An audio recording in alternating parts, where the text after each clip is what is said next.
There we go. Hello, everybody. Aja Holiday here with MaidCentral. I am joined today by Troy Knight and Alvin Gehring. We are here today to talk about smart payments. We've done a couple of these live streams, but really just want to make sure everybody has all the information they need around smart payments and really understand why this can be really helpful, particularly in overall profitability of your business and understanding where those extra percents go here and there, particularly around payment processing. So we'll go ahead and I kind of want to start with a little bit of like the history of taking payments. So I've been working in operations in a cleaning service, or at least was working in operations in a cleaning service for about 7 years. And I can tell you that my favorite thing that we ever did was stop taking checks and stop taking cash. And yes, at the time that came with a slightly different cost. But checks and cash are, a lot of admin time. You've got, the risk of losing checks. I think we've all had to make that uncomfortable phone call of, hey, we haven't gotten your payment back. And the customer is like, what do you mean? Jessica brought the check and she had it on her. Why don't you have it? And suddenly you've got to do a little bit of a rigmarole, probably pay some lost check fees that add up quickly, things like that.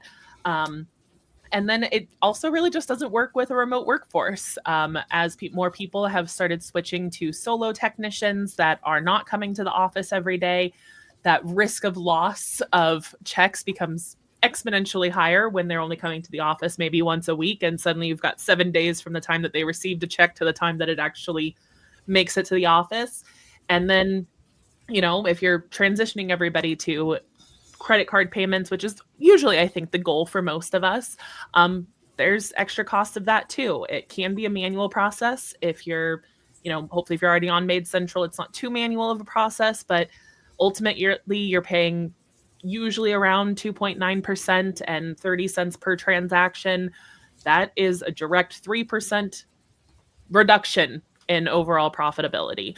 So our goal here with smart payments is to not only help reduce some of that cost, to offset some of that cost, make it easier to do this, make it very transparent to everybody involved, people within your office, people that are customers looking at invoices, and most importantly of all, profitability is probably the most important thing that we're talking about, but big piece of this is the compliance.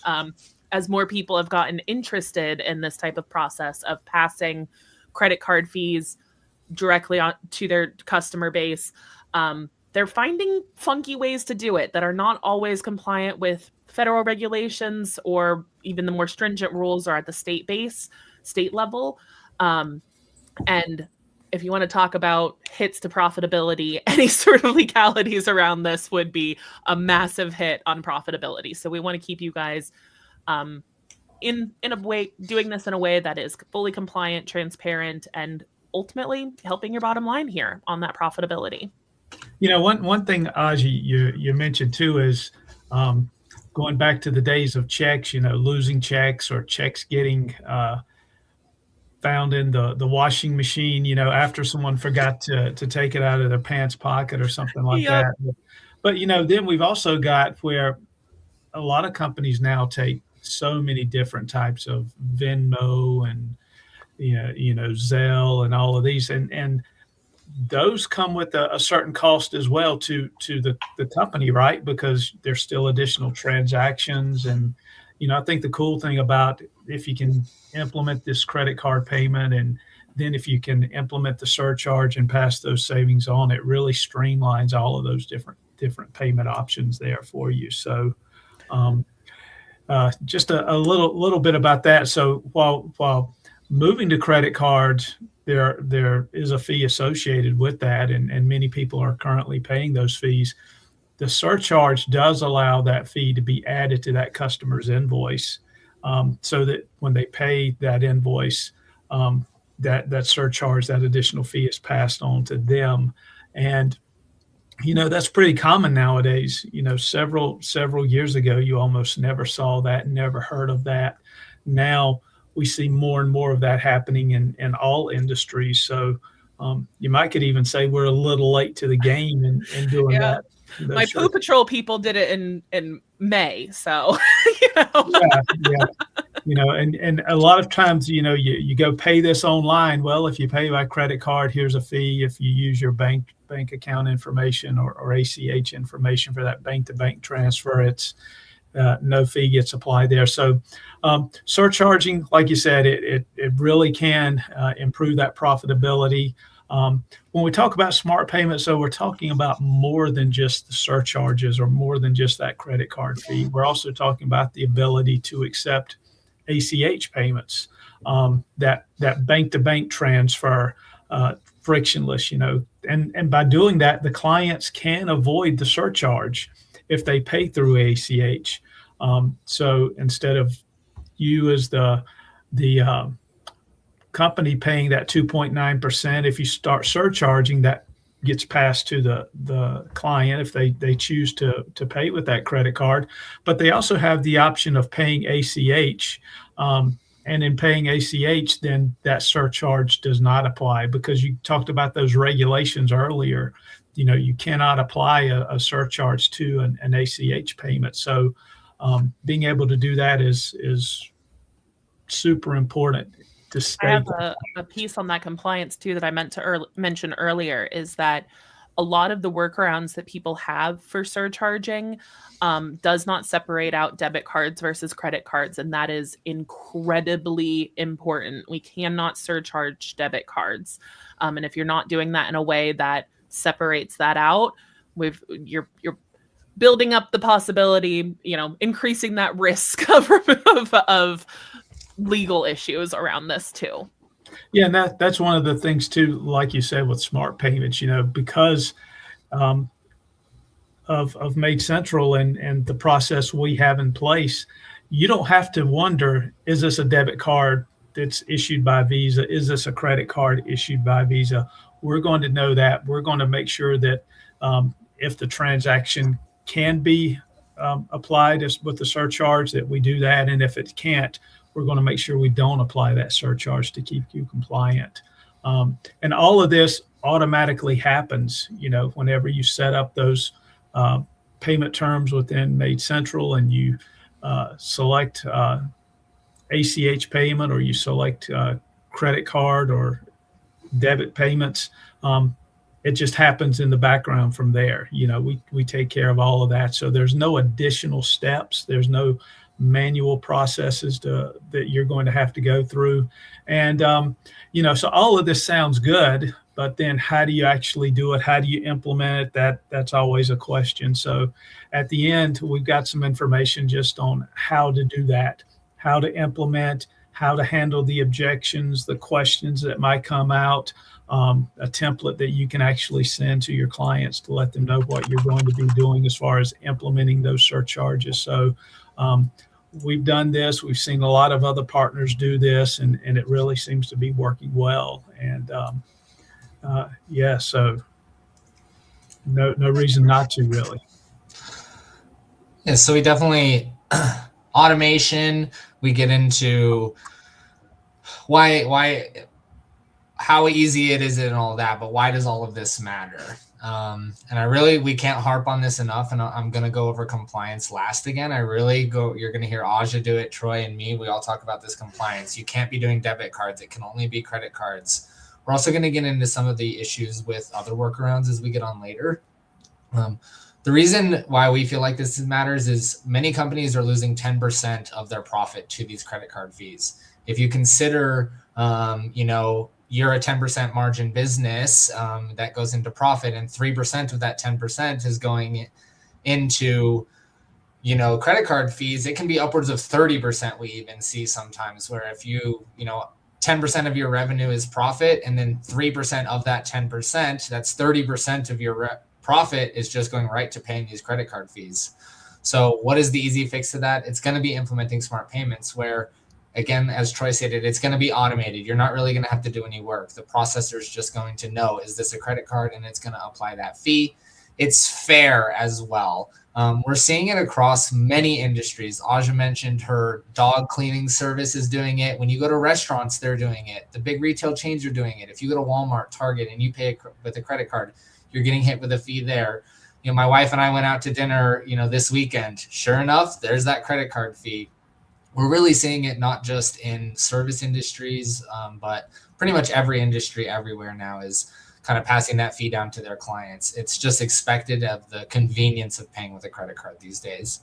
It's also going to be very transparent. We want it to be very clear. We want to help you communicate to customers that this is going to happen. We're not trying to sneak this in.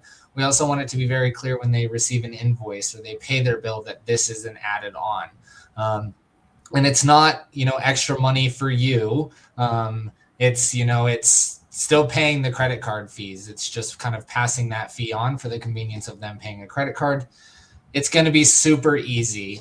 You'll see later on in a few slides, we have tons of partners who have implemented this. It's been a really easy transition for all of them.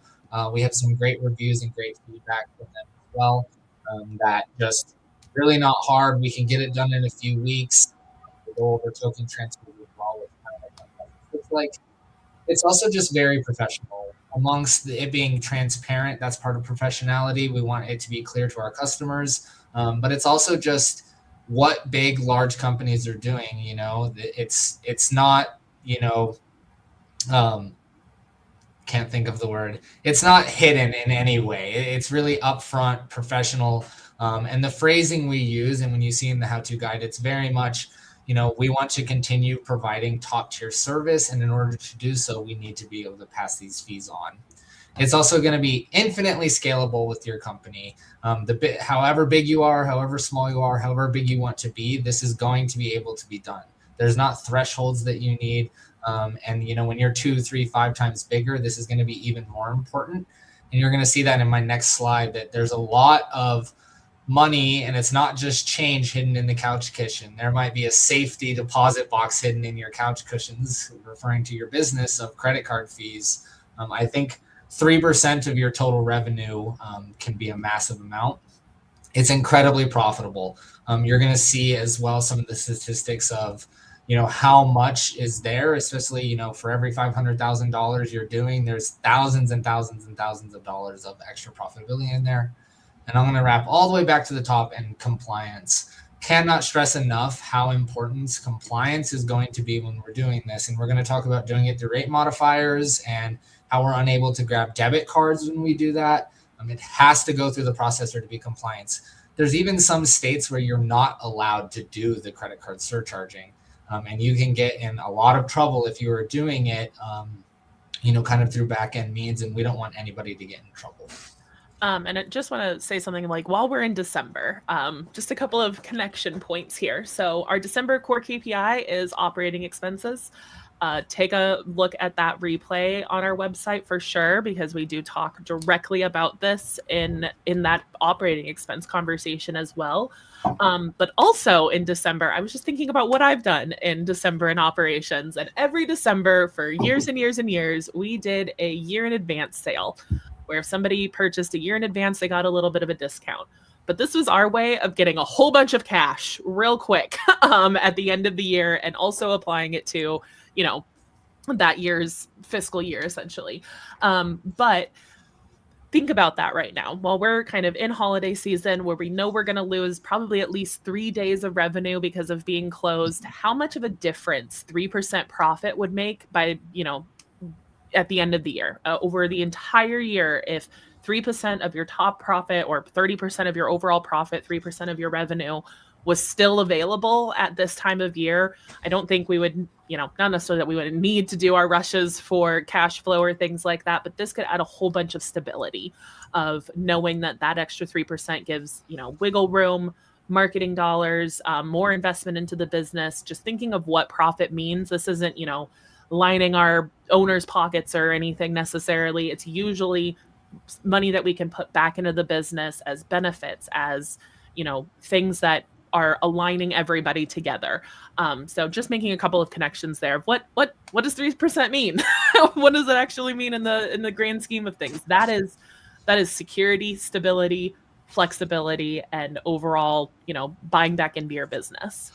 I think a big thing, Aja, too, is it's 3% of total revenue in essence. It's not 3% increased profit. It actually adds up to sometimes 30% more profit. Exactly. When we're talking about these and a 10% profit margin. So what is the hidden cost of default payment setups? So we've kind of averaged everything out. We know there's a lot of interchange rates, and some companies pay different rates depending on where you are and how big you are. We've kind of evened it out to an even 3%. When we start talking about 2.9% plus 30 cents, it really averages out to 3% in credit card processing fees. And by eliminating these fees, again, a typical company, if you have a 10% profit margin, you're improving your profitability by upwards of 20%. Which is a huge, huge chunk that Aja was saying you can turn around and put back into your business and continue growth. And this is really what these numbers look like. And this is for every $500,000 you're doing in total revenue that's being processed by credit cards.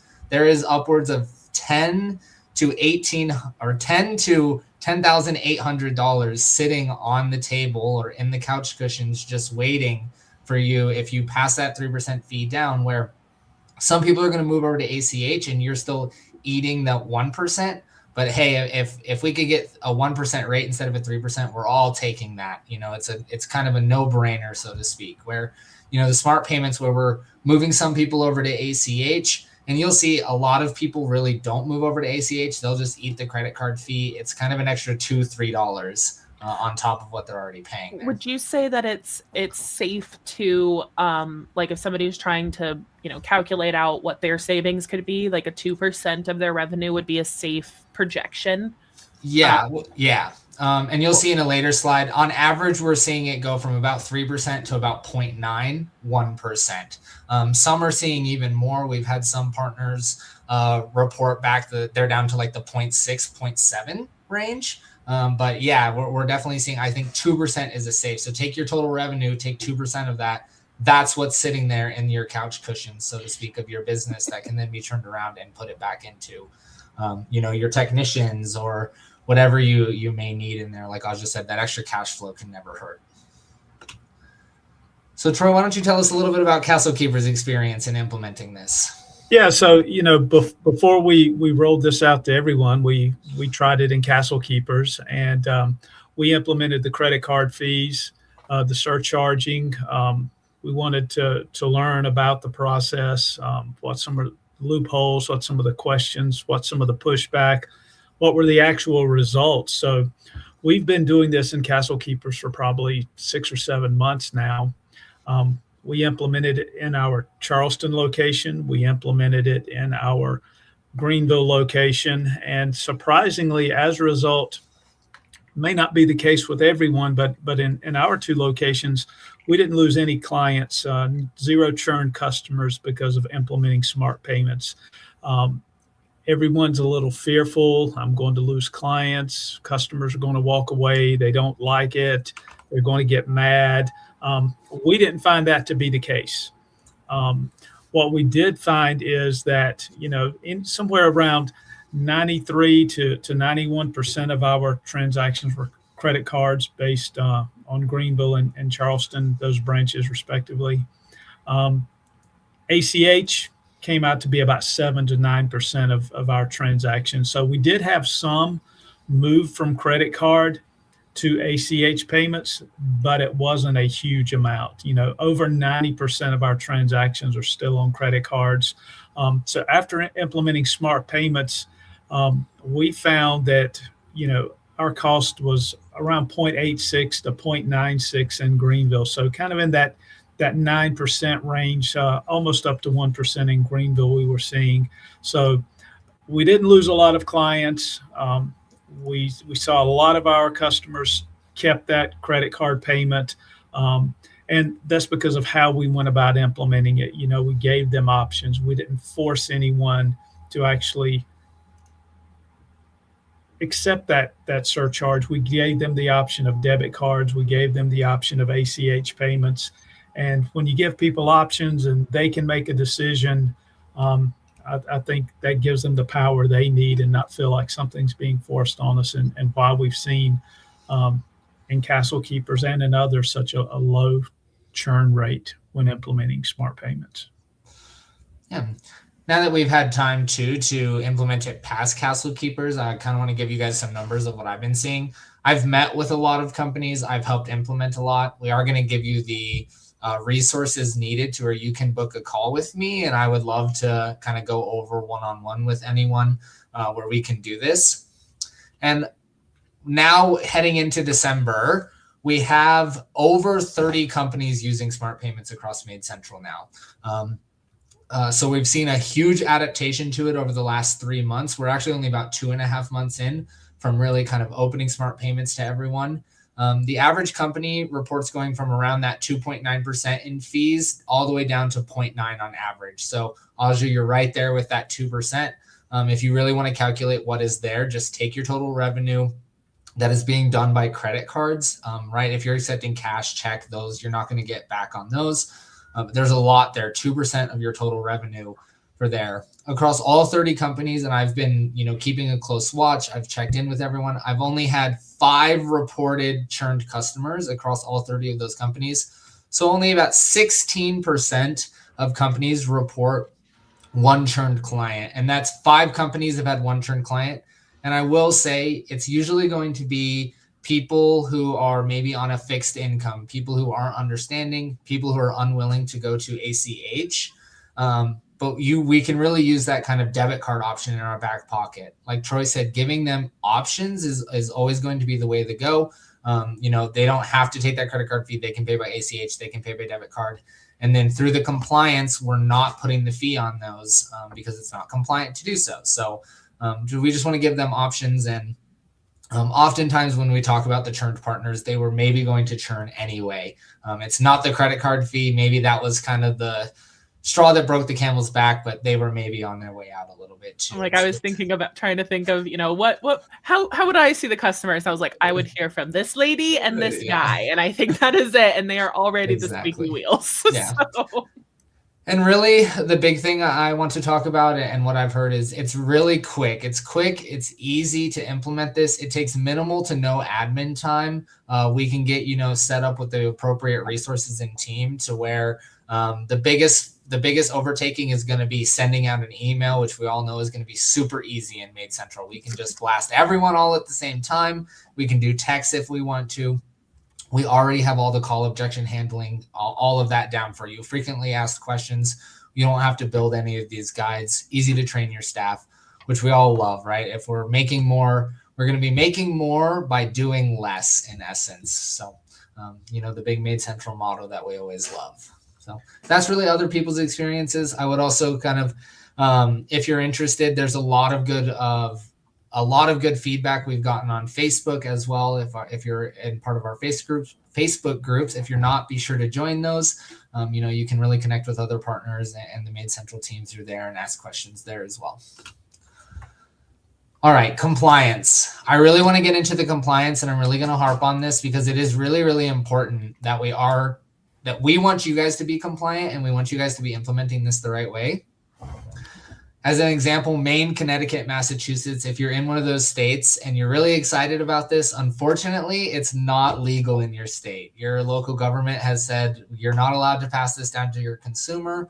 So as an example, if you are doing that through rate modifiers, which we definitely don't want you doing, you probably, you definitely need to contact me, Aja support team, and we can help get those off because we really don't want you getting in trouble. The big one here is cannot apply to surcharge to debit cards. Or if you are doing a bulk rate modifier in MaidCentral and you're applying it to everyone whose billing term is credit card, you are charging this to people who are paying with debit cards. There's no way for MaidCentral to know if it's a debit card or a credit card. The only way to get that done is through the processor itself. So, and then not only that, but there are going to be some states and also credit card companies who have caps on how much you can charge. Some states, it has to be exactly what you get paid by the credit card processor. Others are a little more lenient, as an example, but a lot of the states, like you can't charge a 5% credit card fee if you are paying 3%. That is not compliant. Yeah, I think overall, from what I was looking at, just a little more detail on this is that federally it can't be more than what you're being charged for it. And then there are a couple of states, I think Colorado is one, and that's just because it's always the state that I most notice. But there's, it has a max of 2% type thing. So yeah. You don't have to go through the rigmarole of figuring all that out. We've got that figured out, and our pastry is helping with that. And then a big one here is that these processing fees need to be visible on the invoice and displayed online. The rate modifiers, they are visible and displayed, but it's not going to be in the correct way. And I'm going to show you what it needs to be shown on an invoice. There needs to be a specific memo. It needs to be in a specific spot on the invoice as well. So you're going to see an example of that. Again, we're automating all this for you. You're not having to change QuickBooks or change your invoice style on QuickBooks. It's just going to happen. So again, that easy, fair, automated way of doing it. And then the only way, I can't stress this enough, the only way that you can be applying this surcharge and make sure 100% that you're complying with the rules and regulations of your state, federal, credit card rules is doing it directly through the payment processor. If you are doing it through rate modifiers in MaidCentral, we do not want you doing add-ons. And the biggest thing about add-ons is it's not only non-compliant and not best practice, but there are tons of opportunities for errors when we do rate increases. There are tons of opportunities for errors through QuickBooks if we accidentally tax that.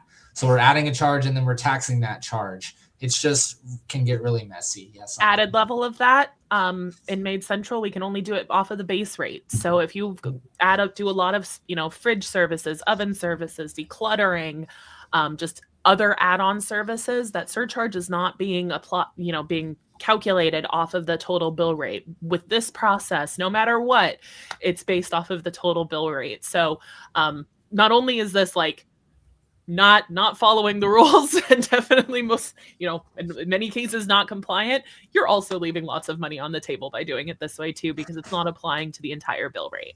Yeah, it's a really good example. Yeah, if your bill rate's $100 and you have a $50 add-on, that rate modifier is going to be $3 and not the appropriate, $4.50 as a good math example for you there. So on the right side of the screen, you'll see here, there's a memo that needs to be included and where the CC surcharge, where if you look at the top, there's the residential cleaning and the tips, which are line items. In order to stay compliant, there has to be this memo that a surcharge of X amount applies to payments made via credit card. Debit card payments are not subject to this fee. And then you'll notice that the surcharge fee gets added under the tax and under the subtotal as its own item on the bottom of the bill. This is all compliance. This is automatically going to happen.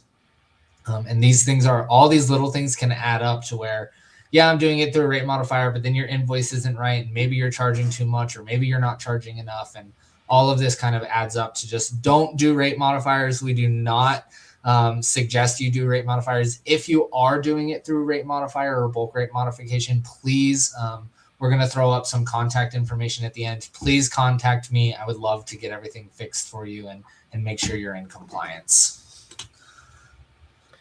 All right, so the biggest part of this process, especially if you are not already using Pastry, is going to be the token transfer.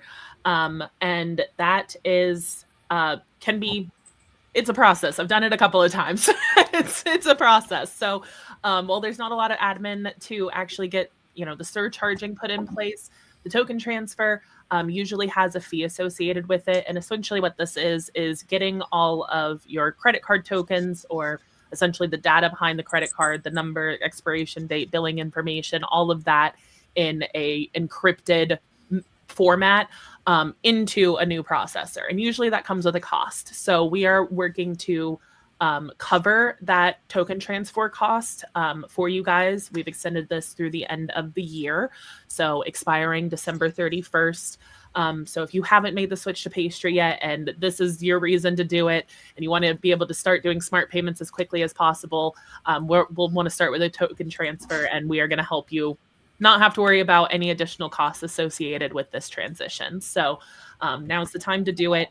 And we're trying to save you money everywhere, not just on the credit card processing, but in getting into that process to save more money throughout the year. So definitely, if this is the piece of your mind that you're like, I really want to, but one that seems like a hard process and man, it's going to cost me more money to actually do it, we're going to help with both sides of that.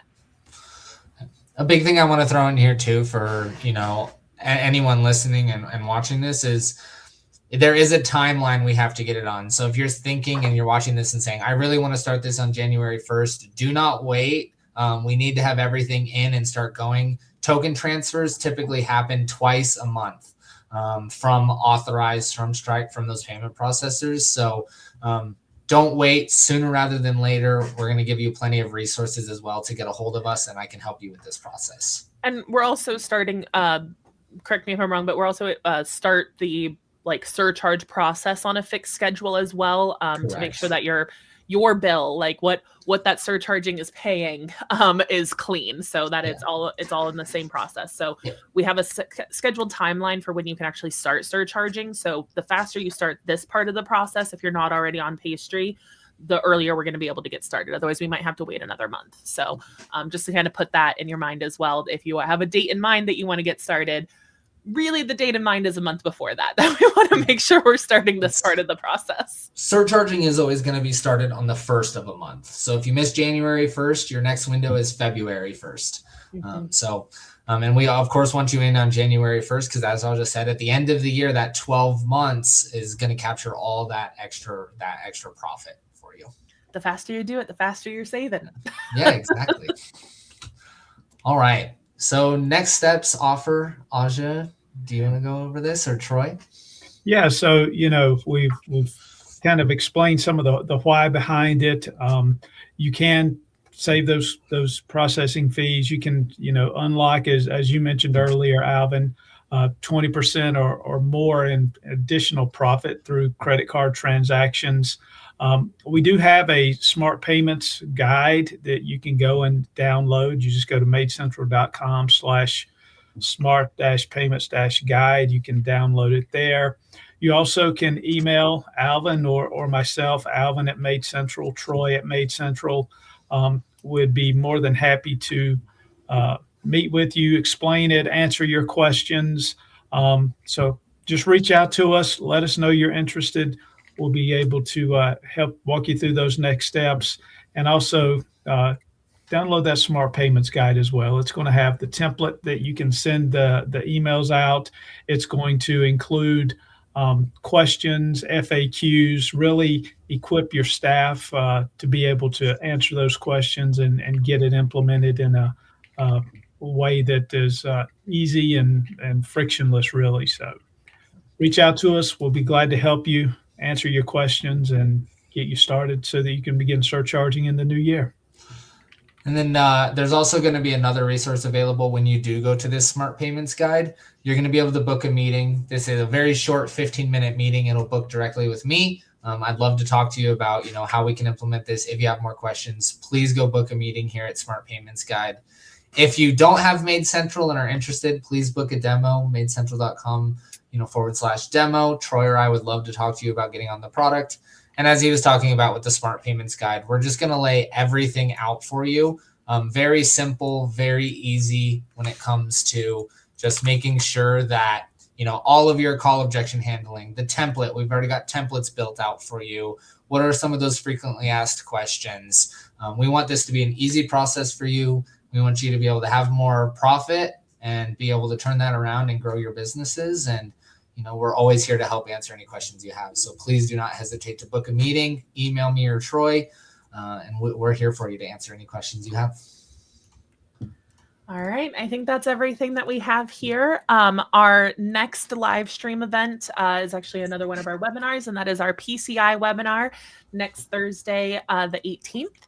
So if you like to see our faces and hear us talk about things that can help your business, that's the next time to catch us. So and I think that is our last one that we have on the calendar right now before the end of the year. Do you guys have anything else that I'm missing? Don't forget about Profit Bootcamp, Aja.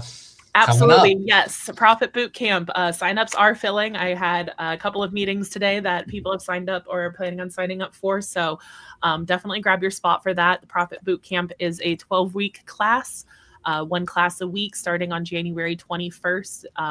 I recommend this for anybody that wants to really get alignment in their team. So maybe you really understand the ins and outs of your profitability, but your office manager just doesn't see the connections yet or doesn't quite understand how their activities link into that that payment or that profit process. So if you've got salespeople, schedulers, even that you want to have better understanding of how everything works together and how they play a role in it, I think this is a really great class for team alignment in general around profitability. So that's where we're at. And you can find all of this on our website, maidcentral.com/events. And you can sign up, register, all of that good stuff there. So that's where we're at. Anything else from you good gentlemen? I think that's it. It's a wrap. Perfect. It's a wrap. Wonderful. Well, thank you guys for joining me or having me join you. Who knows what direction it is, but for us joining each other for this today. And I hope you guys got some really good insights on why this could be important. And maybe if you're on the fence, we can help you understand how this could benefit your company specifically. So reach out to us and we'll talk to you all later. Have a great rest of your day. Bye, everyone.